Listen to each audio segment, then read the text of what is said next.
What is up, you guys? Welcome to Session E. This course is all about contracts, forms, title, escrow, and all kinds of other stuff you need to know about HUD housing, commission disbursement, and more. Like always, please take the class. Please do not just click through. I know it's tempting to click through and then pass the test and say you did it, but these are things you need to know to be successful in this industry, okay? So please take it serious, take your time, make sure you know the material. If you have questions, bring them to class, okay?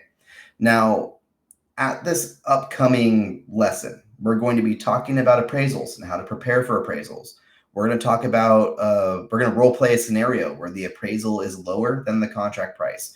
We're going to discuss title, insurance, and how it's paid, okay? We're going to talk about contingencies, what they are, how they work. We're going to discuss timelines and how important they are. What the heck happens if we miss a timeline? What if we're early? What if we're late? Okay. We're going to role play listing a property for sale with a CMA or writing an offer prior to purchase. Okay. So that's what we're going to be going over. Before we get to class, please, again, go over the actual class session in the EXP Go curriculum. But for homework, this is a pretty study and homework heavy class. Okay. I want you guys to reach out to an appraiser and ask them questions.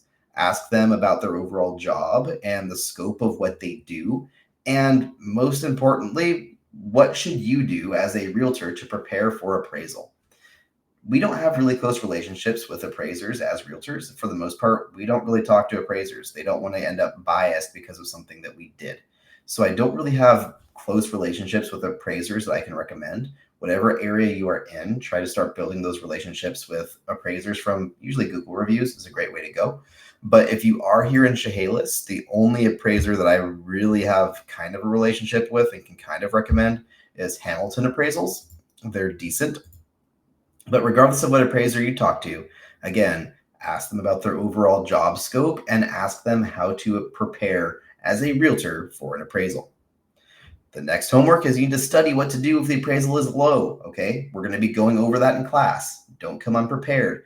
I'm going to pick you out of the crowd, and you're going to need to tell us what the heck to do if the appraisal is low, both from the buy side and the sell side. We're going to role play that out.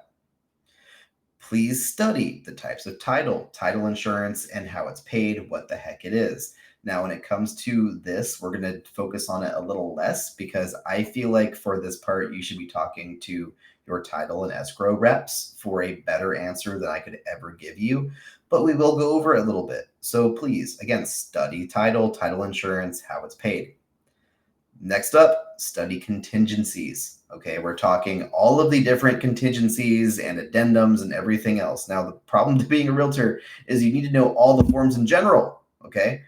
But we are going to be going over common contingencies, maybe a couple uncommon ones at the meeting. Study up.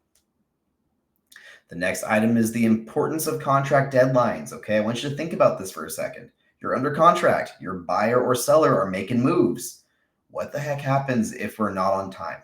What happens if the lender takes too long or if someone delays something in some way?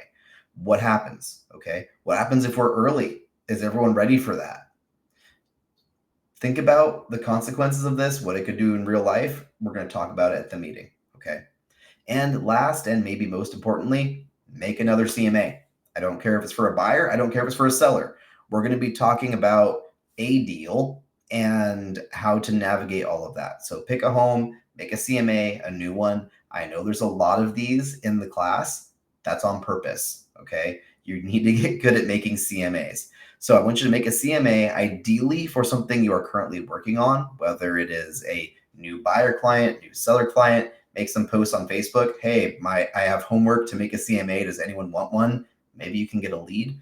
If not, your house, neighbor's house, my house, I don't care. But we need a CMA of something for the class. So that's all of the prep and the homework. Looking forward to seeing you, and let's have a good class.